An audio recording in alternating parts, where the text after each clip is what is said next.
penerapan pengalaman budaya positif. Lihat yang pertama, konsep inti dari budaya positif yang harus kita terapkan dalam dunia pendidikan, yaitu yang pertama kita lihat dari segi perubahan paradigma belajar, lalu yang kedua disiplin positif, yang ketiga nilai-nilai kebajikan, yang keempat kebutuhan dasar manusia, yang kelima motivasi perilaku manusia, yang keenam posisi kontrol guru, keyakinan kelas, dan segitiga restitusi.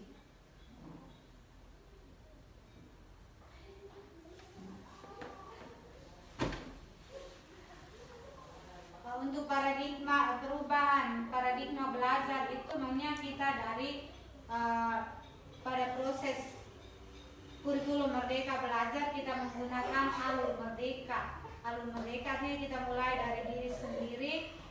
Setelah itu kita mengeksplorasi apa yang ada dalam lingkungan dan kebutuhan belajar siswa. Setelah itu baru kita membuatkan dalam bentuk satu materi yang berkaitan dengan kebutuhan siswa, sehingga kita bisa membawa satu paradigma perubahan dalam pembelajaran di kelas yang berpihak pada murid. Lalu yang kedua tentang disiplin positif. Disiplin positif di sini maksudnya bahwa kita lebih menekankan pada sikap dan perilaku daripada siswa.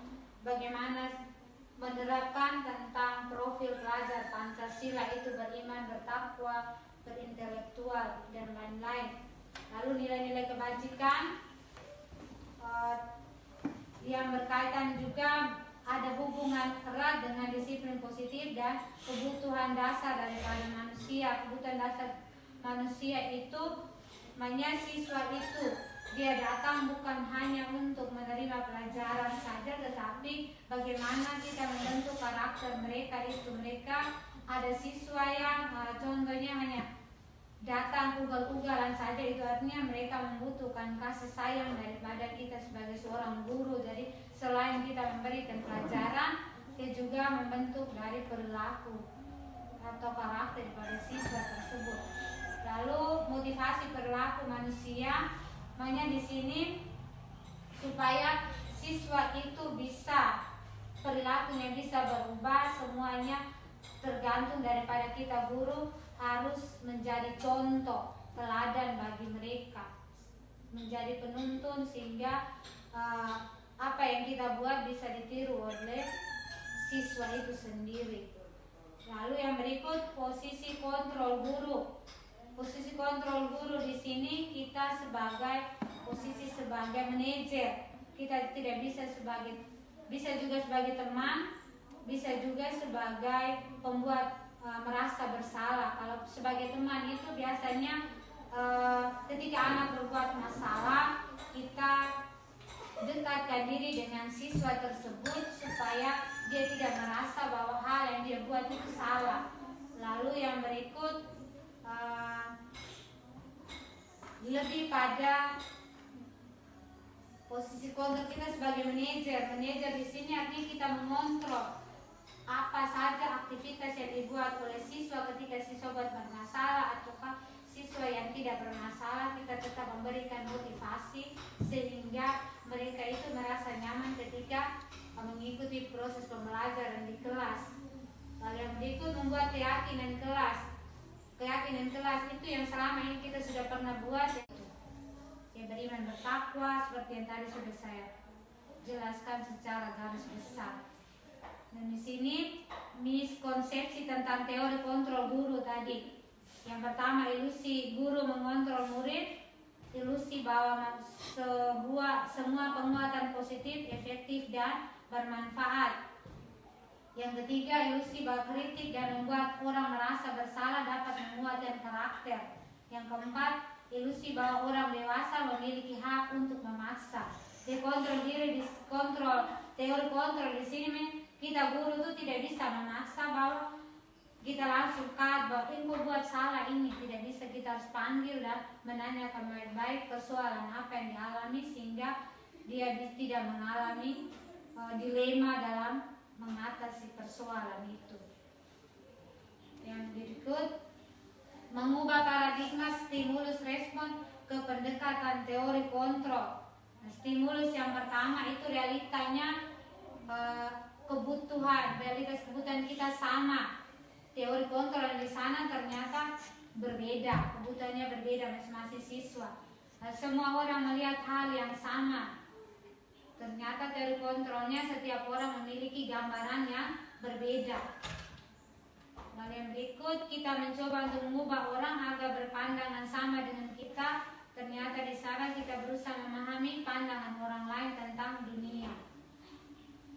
Yang berikut, orang lain bisa mengontrol saya. Teori kontrolnya hanya Anda yang bisa mengontrol diri sendiri. Jadi makanya stimulusnya itu kita lihat situasi sekarang ini, macam posisi kita sekarang. Teman-teman ada yang mungkin kita tidak disiplin atau apa, tetapi teori kontrolnya bahwa semuanya itu mulai dari diri kita sendiri.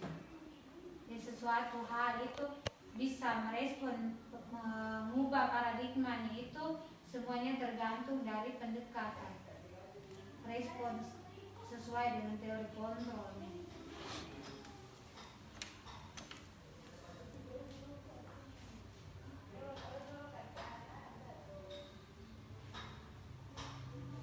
Disiplin positif tadi, disiplin positif itu berasal dari kata disiplina yang artinya belajar.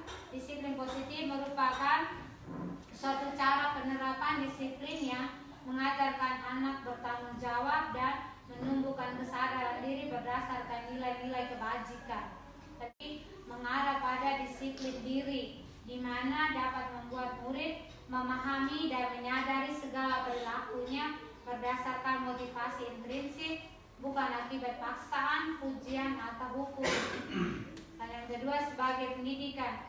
Sebagai pendidik, tujuan kita adalah menciptakan peserta didik yang memiliki disiplin diri sehingga mereka berperilaku mengacu pada nilai-nilai kebajikan universal dan memiliki motivasi intrinsik dalam perubahan perilaku ke arah yang lebih baik. Jadi disiplin positif ini yang kita terapkan bukan karena macam anak-anak takut dengan guru baru mereka disiplin, macam pakai sepatu warna, mencoba-coba dulu itu, kalau ditegur baru mereka ganti. Kalau kita guru tidak tegur, anak tetap berpakaian menggunakan sepatu warna sesuka hatinya, atau data tidak tepat waktu begitu.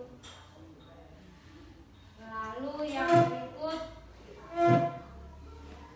nilai-nilai kebajikan yang harus dimiliki itu adalah sifat-sifat positif manusia yang merupakan tujuan mulia yang ingin dicapai setiap individu.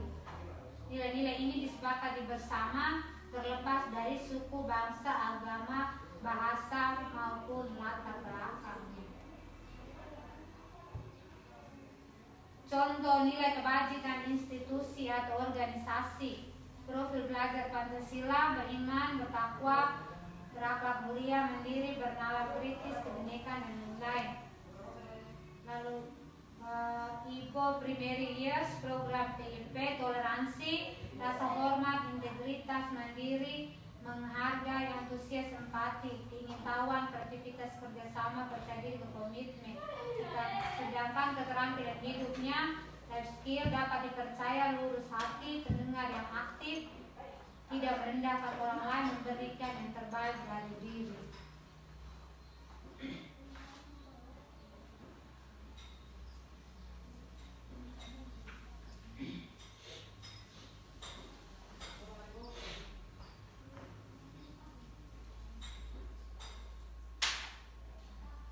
Kebutuhan dasar manusia, menurut Dr. William Glasser, seorang psikiater dari Amerika Serikat, menyatakan bahwa seluruh tindakan manusia memiliki tujuan tertentu, yaitu untuk memenuhi kebutuhan dasarnya.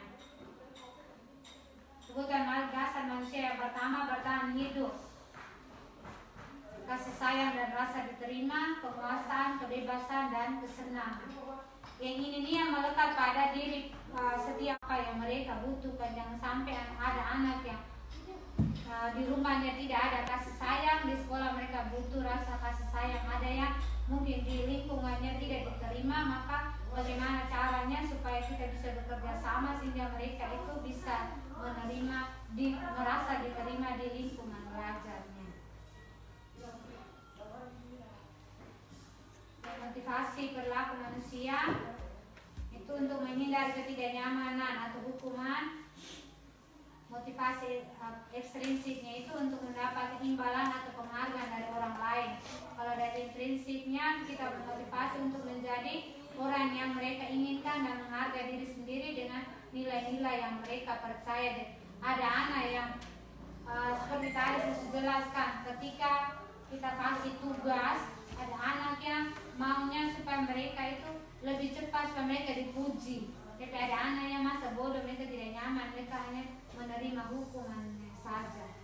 Tapi ada anak yang mereka kerja sesuatu hal yang kita minta harus membutuhkan imbalan.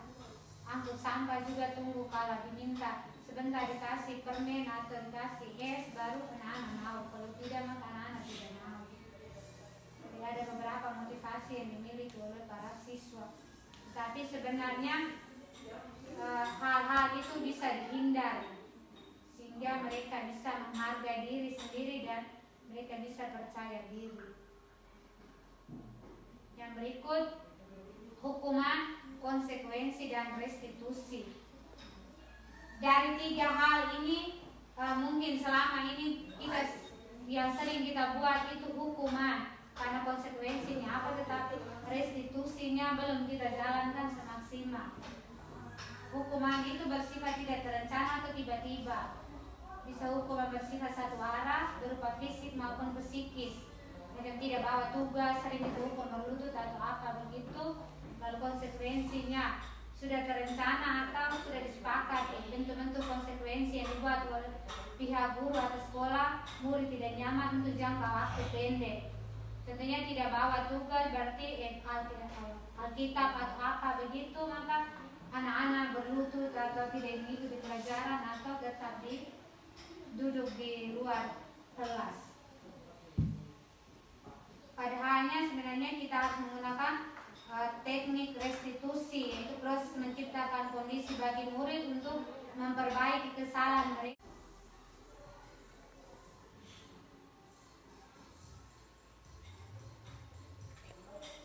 Posisi kontrol guru tadi sudah saya jelaskan sedikit di bagian depan, sebagai penghukum, membuat merasa bersalah, teman, manajer, atau pemantau.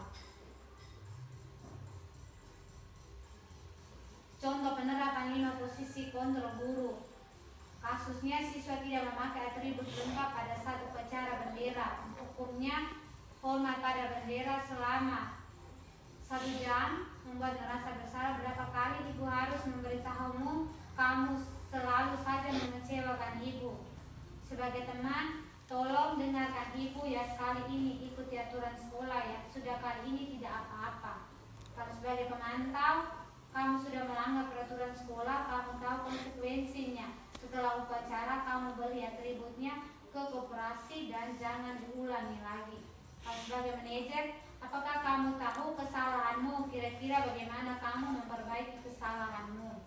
Ya, di sini penerapan posisi kontrol yang lebih cocoknya untuk kita sebagai manajer, sehingga maksudnya kita bisa memberikan kepercayaan kepada siswa untuk mereka bisa mengontrol dirinya sendiri.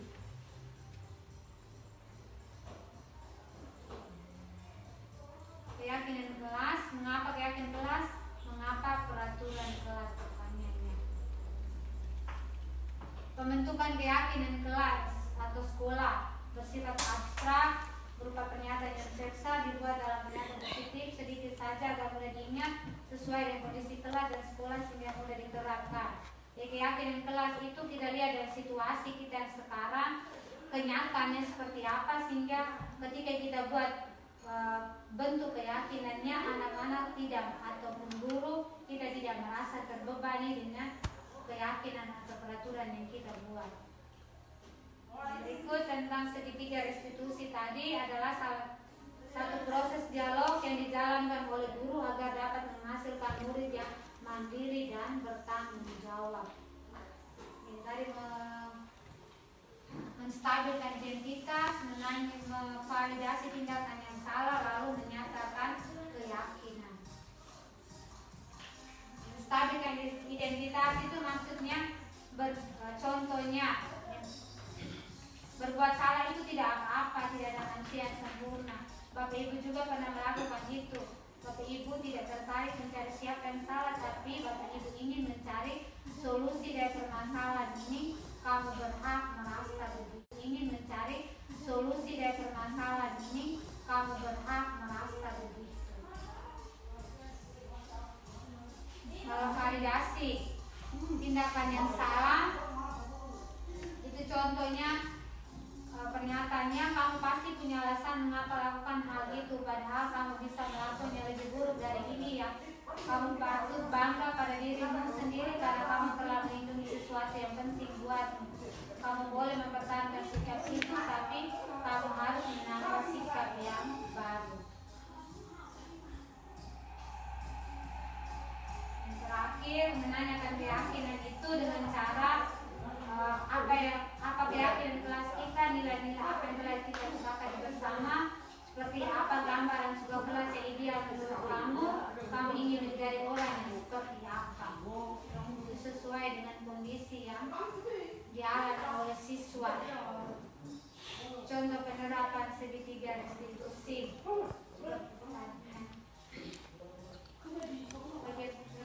Dalam penerapan program disiplin positif, hendaknya guru memiliki standar kepribadian, profesional dan sosial yang baik, di mana guru mampu merefleksi dirinya dalam posisi kontrol saat ini, bagaimana perjalanan dirinya sebagai pamong atau manajer yang menuntun murid-muridnya menjadi insan yang mandiri, merdeka dan bertanggung jawab sesuai standar nasional.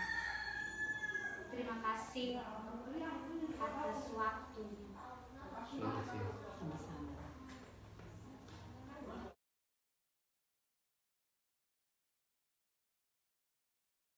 Selamat pagi untuk kita semua. Oke.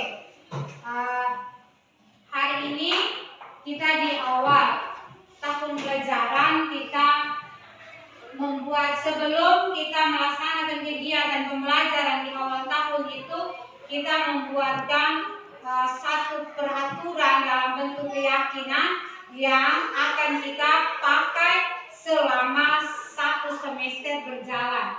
Tujuannya bahwa apa yang mau kita capai, apa yang mau kita inginkan bisa berjalan sesuai dengan aturan yang ada pada sekolah, tetap harus disesuaikan dari kelas kita. Maka hari ini kita bersama-sama untuk membuat keyakinan kelas itu supaya bisa kita jalankan dalam satu semester itu. Keyakinan di sini maksudnya bahwa contohnya itu kasih satu contoh ilustrasi ya.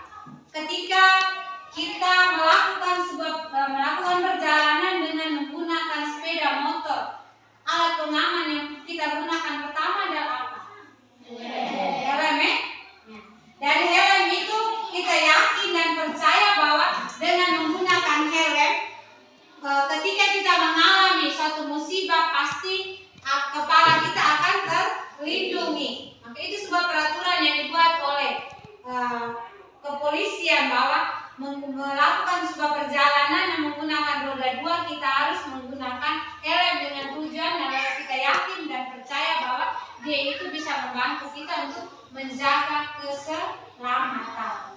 Sama dengan kita membuatkan satu peraturan di sekolah itu tujuannya bahwa kita yakin dan percaya apa yang kita buat itu bisa membantu kita memperlancar proses pembelajaran kita di sekolah. Kalau kita malas belajar, kita malas mengerjakan tugas, atau kita datang terlambat, kita yakin dan percaya bahwa hal itu akan membawa kita pada sebuah masalah yang mengakibatkan bahwa kita tidak mencapai kebahagiaan di akhir semester. Ada yang mata pelajaran yang bisa kita tidak tuntas, atau mungkin karena sikap dan perilaku kita membuat kita juga bisa tahan kelas atau bisa mengalami perilaku yang penilaian pada perilaku kita yang menjadi yang tidak baik. Oke. Maka dari itu masing-masing ibu minta maju dan menuliskan.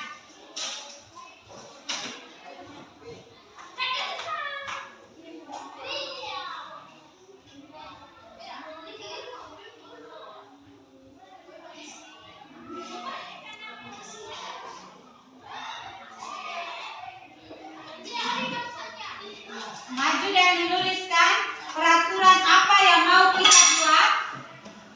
Masing-masing ya, peraturan apa saja yang mau kita buat untuk bisa kita jalankan di 1 semester ke depan ini. Ibu beri waktu 2 menit untuk berpikir peraturan apa yang mau kita buat supaya bisa mencapai pada keyakinan yang ada. Maju dan bisa pilih beberapa warna spidol ini. Wajib semuanya satu persatu. Siapa mau yang dulu? Nona sudah bisa? Belum. Peraturan apa untuk bisa membantu kita untuk mempererat aturan yang ada supaya kita tidak melanggar peraturan yang ada.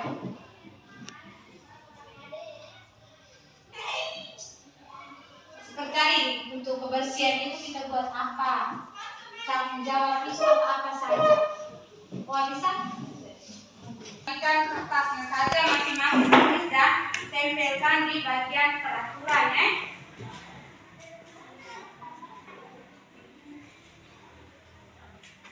Bisa lebih dari 1.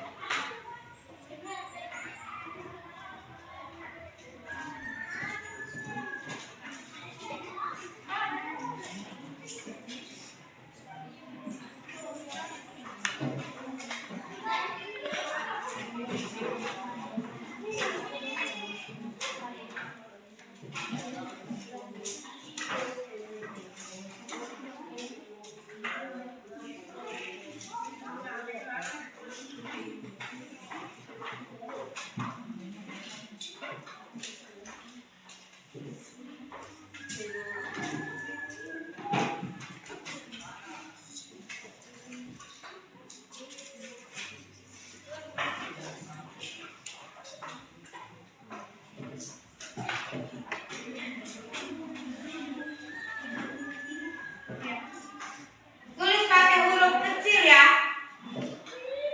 Jangan tulis peraturan lagi, langsung tulis peraturan apa yang kamu mau buat. Keyakinan tidak usah dulu, tulis peraturan ya saja. Contoh yang kebersihan itu menjaga kebersihan, jangan buang sampah pada tempatnya, begitu. Atau apa lagi yang kamu buat? Silakan. Bisa lebih dari 1 ya.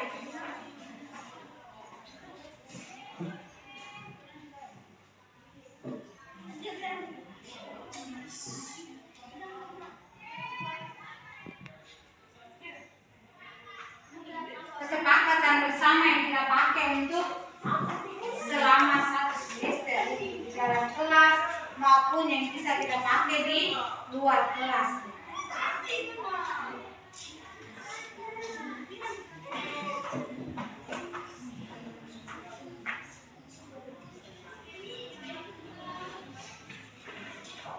Kita maju dan tempel.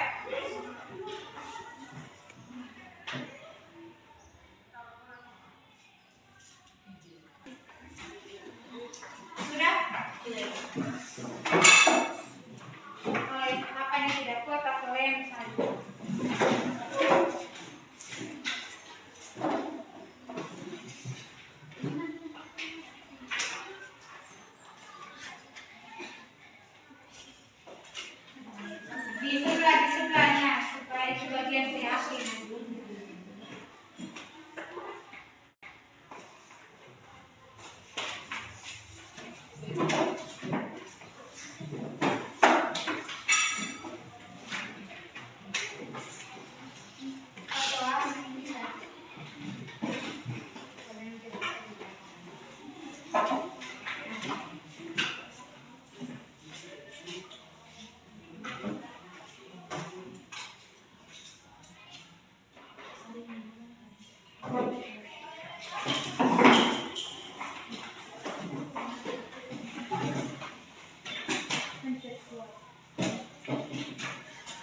Oke, sudah? Oke, kita lihat yang pertama. Di sini disiplin dalam berpakaian. Lalu yang kedua, jujur dalam ujian, tugas, ulangan, tidak menyontek. Lalu yang berikut, ketika berada dalam kelas, kita harus menjaga ketenangan kelas, tidak terlambat. Lalu yang berikut, disiplin.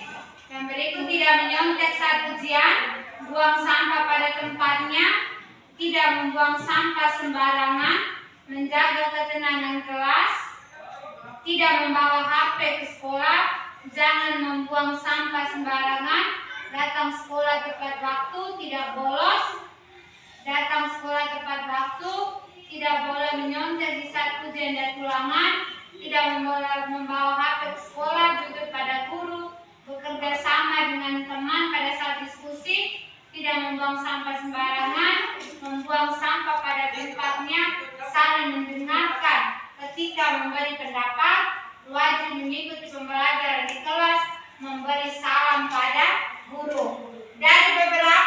Jadi ada beberapa kalimat yang kita peraturan yang kita buat ini banyak kesamaan ya. Banyak sama. Contoh tadi kan ada double itu, tidak bawa HP ke sekolah, jujur pada guru, datang tepat waktu, tidak bolos, dan membuang sampah pada tempatnya. Ada yang membuang sampah, tidak boleh membuang sampah sembarangan. Dari peraturan yang ada,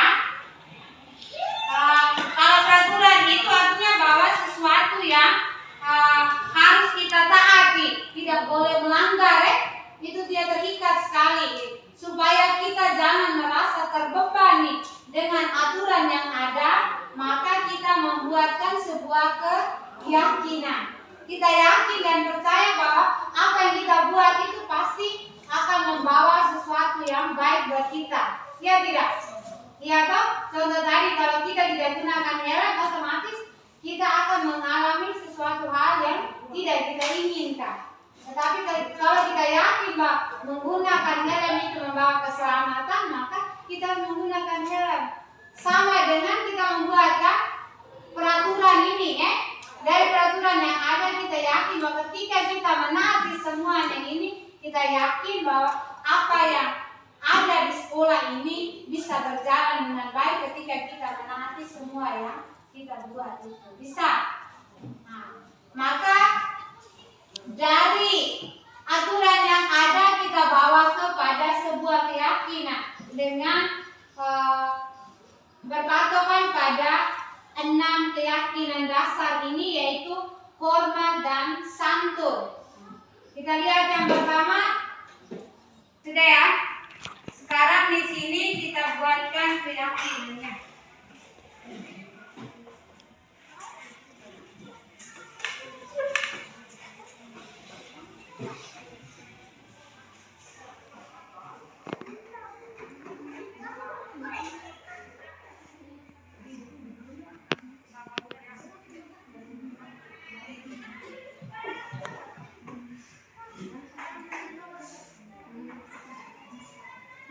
Yang pertama, hormat dan santun.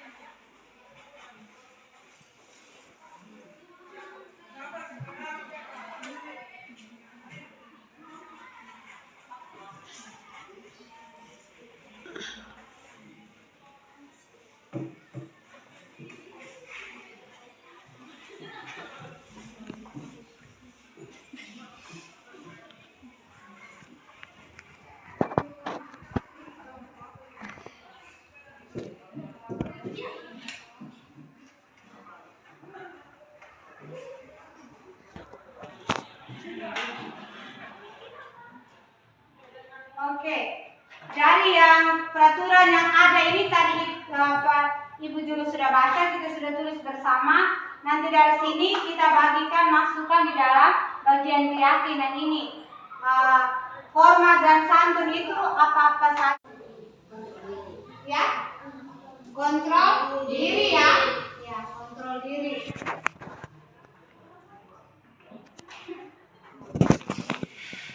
Disiplin berpahala. Oke, hal yang berikut. Jujur dalam ujian, tugas, ulangan, tidak menyontek. Dan kejujurannya tidak menyontek pada saat ulangan atau ujian.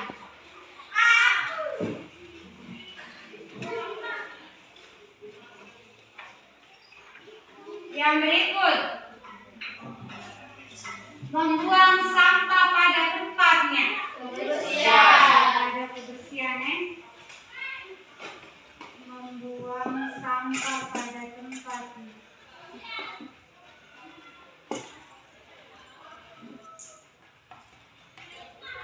Yang berikut, menjaga ketenangan di kelas. Kontrol diri ya. Menjaga ketenangan di kelas.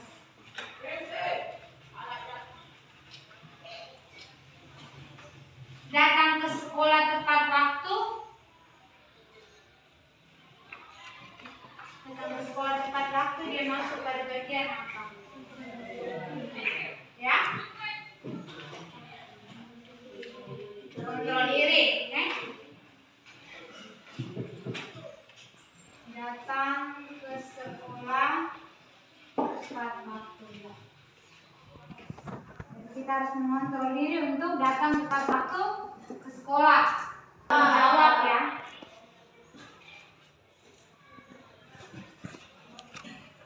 Wajib mengikuti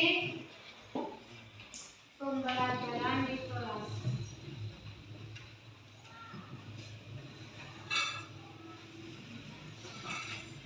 Memberi salam pada guru.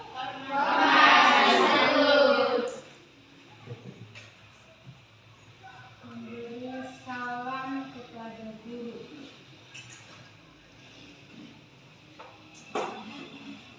Bekerja sama dengan teman pada saat diskusi. Kolaborasi. Bekerja sama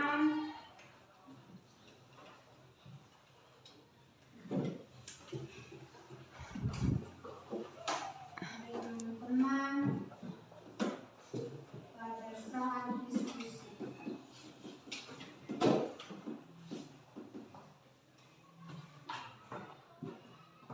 Yang berikut, saling mendengarkan ketika memberi pendapat. Hormat santun ya. Saling mendengarkan ketika memberi pendapat.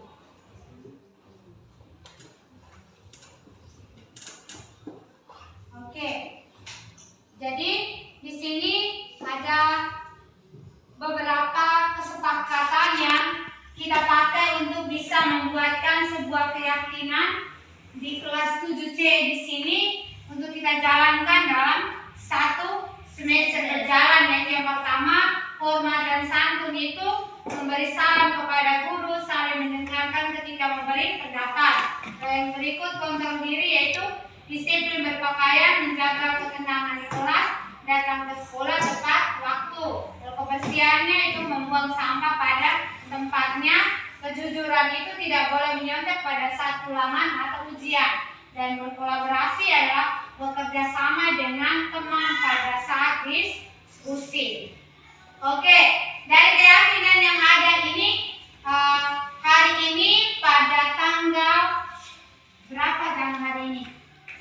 13 Juni ya. 13 Juni 2024 kita membuatkan sebuah keyakinan kelas berdasarkan kesepakatan dan peraturan yang kita buat bersama. Oke, karena kita buat bersama, maka sekarang Ibu minta masing-masing maju menuliskan nama dan tanda tangannya supaya kita tahu bahwa hal yang kita peraturan atau yang kita buat ini adalah berdasarkan hasil kesepakatan bersama dan kita laksanakan bersama. Oke, satu persatu tulis nama panggilan saja berkepek, panggilan dan para. Nanti di bagian bawahnya baru wali kelas. Bisa satu orang lagi maju. Pakai warna yang harus lebih terang. Tidak usah tulis 1, 2 juga baik, langsung nama dan tanda tangan. Nama di bawah dan tanda tangan. Di situ juga baik, sembarang saja tidak apa-apa, Nuna. Tulis sembarang saja tidak apa-apa. Nama di bawah, tanda tangannya di atas.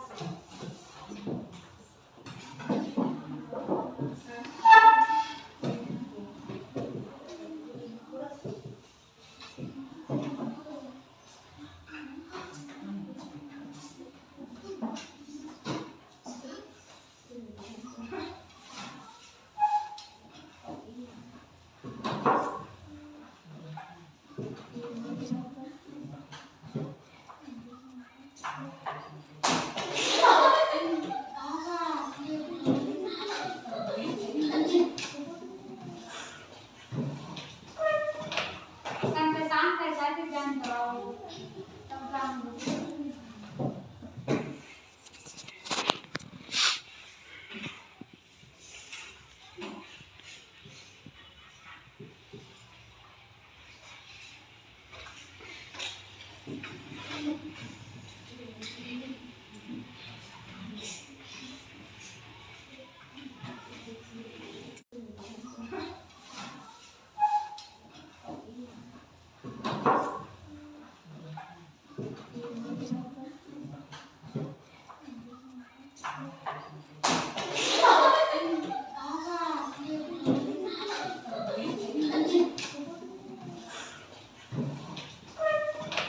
Santai-santai saja, jangan terlalu tegang.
Sudah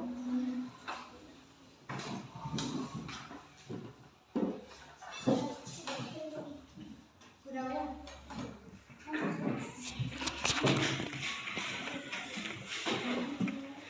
Yang di sebelah sini ada sama.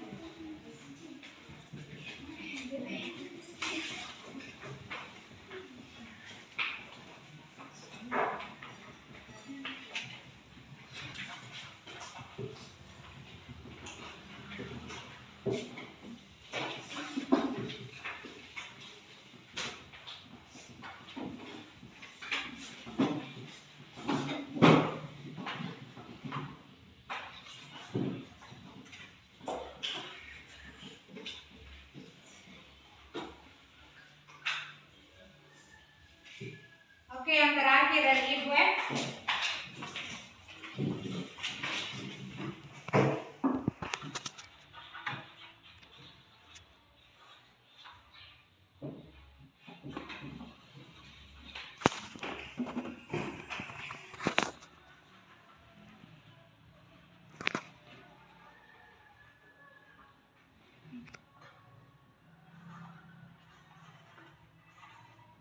Oke, demikian keyakinan yang kita buat.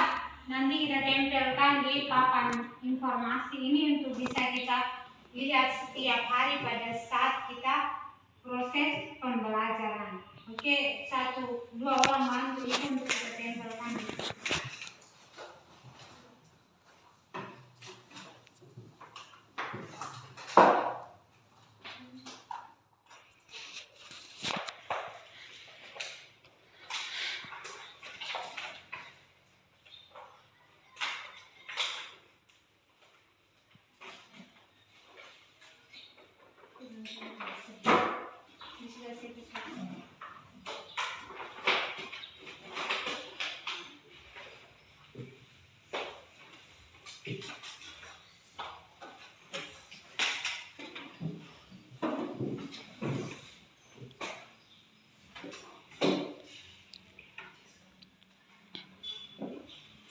Oke, terima kasih.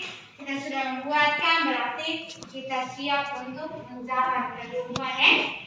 Tujuannya supaya maksudnya ini sebagai alat kontrol untuk kita dalam menjalankan peraturan atau keyakinan yang sudah kita buat bersama ini. Sekian dan terima kasih dari Ibu. Terima kasih sudah meluangkan waktunya.